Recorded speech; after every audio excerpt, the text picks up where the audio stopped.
Apocalypse Now by Desutoria. Chapter 3. Harmony opened her eyes and saw nothing but a ceiling high over her head. Then she noticed the soft warmth of the sheets underneath her.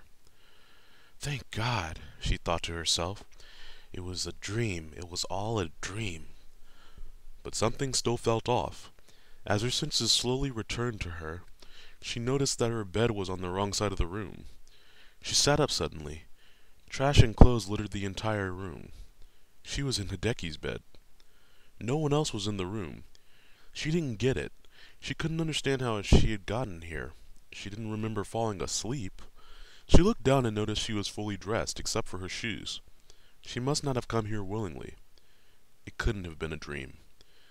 Harmony began frantically searching for a garbage can. She found one, nearly empty, close to Hideki's bed, which was odd considering how much trash was scattered around the room. In one heave, she violently deposited her entire contents of the stomach into the can. Harmony heard footsteps from below. The door to the room slowly opened. It was Hideki. "Hey, how do you feel?" She looked down into the can she had just vomited into. She wasn't going to tell him the real answer, even though she knew her reaction gave it away anyway. Hideki walked over to the bed and sat down next to Harmony, putting an arm around her as she leaned into him. "Hideki, what happened to the professor? I didn't dream that, did I?" Hideki paused for a moment. "The professor?" he asked. "What do you mean?" "Don't lie to me, Hideki." It was a feeble attempt, but it didn't keep him from trying to give her away. It didn't keep him from trying to give her a way to unsee what had happened a few hours ago in the professor's lab. "I should have known better. You're way too smart for that." "No, Harmony, you didn't dream that." Tears began to roll down the girl's cheeks. "Did I pass out?" "Yeah, I brought you back up here so you could rest." She forced a chuckle. "It must have been a bitch carrying me up those stairs." Hideki forced one in return. "Anyway, after I was sure you were in all right shape, relatively, I called the Viridian City Police and told them what had happened." "Did they—" A fearful realization hit her. "They're never going to believe what happened." "They were skeptical. They seemed so anyway. I'm still the main suspect." "You? Why just you? I was there too." "Not officially you weren't. I left out any mention of you. You're, not actually here right now, as far as they know. You're not even in the region." "Hideki, you lied to the police?"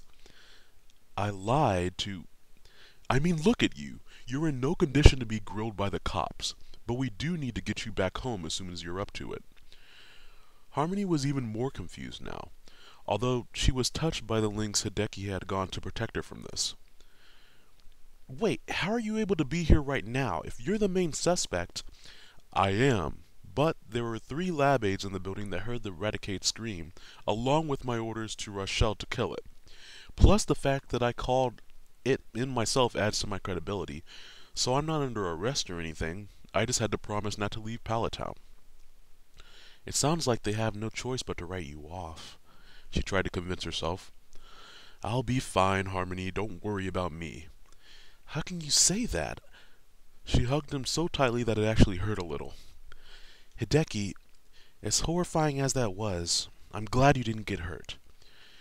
"It could have been so much worse. We got lucky." "Yeah." They sat like this for several minutes until Hideki broke the silence, as much as he hated to. "Harm, I don't want to rush you, but as soon as you feel up to it, you really need to go. If they find out about you now, you'll be in real trouble." "You didn't have to lie to them, Hideki. You're so dumb." After saying this, she looked up at him and smiled to confirm that she was joking. Harmony had noted long ago that Hideki didn't deal well with subtleties. They'd had many a fight over jokes she'd made that he'd taken the wrong way. "Can you fly back by yourself?" he asked. "Yeah, but I wish you could go with me." "I do too." As a compromise, Hideki walked with her to the northern limits of Palatown, after making sure the cops weren't around, of course. "Call me when you get home, all right?" he asked. so I know you made it back safely. I'm the one who should be worried about you, not the other way around. Promise me, Harmony. I promise. Will you come and see me again when this is all over? Absolutely, she said firmly. Then a look of sadness quickly took over her face. Oh, Hideki, we'll be gone by the end of the week. We'll be in Sinnoh. This realization hit Hideki hard, too. Sinnoh and Kanto were hundreds of miles apart. He wasn't sure if he'd ever get to talk to her again, let alone see her again. They stood in silence for several seconds, each staring down at the feet of the other. If this is the last time I see you, this is not the last time you'll see me, Hideki, she interrupted. I don't care what I have to do. I'll make sure of it. Harmony, even so, I need you to know that I'm sorry about everything before. I hurt you so many times and I hate myself even more for that now. Oh, Hideki, you don't have to... She stopped herself mid-sentence. Hideki? She pointed a finger in the direction behind him. Hideki turned to look to where she was pointing, the entrance of Route 2.